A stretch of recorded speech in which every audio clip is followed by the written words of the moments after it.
This is the SK312. I just want to show how to take it apart.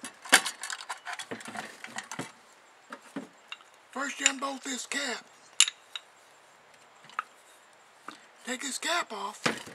This part here comes straight out. There's one O-ring in there. Pull your driver out. There's 3 O-rings on that.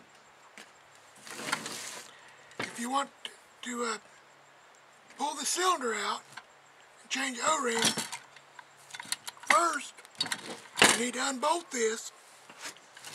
Take this bolt out, and it pivots. But in order to get it to pivot,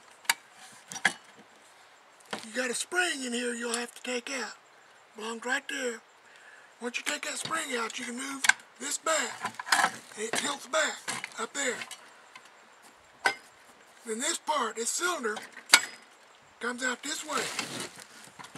You may have to take your block and tap it out, because these old guns, parts don't want to come out too easy.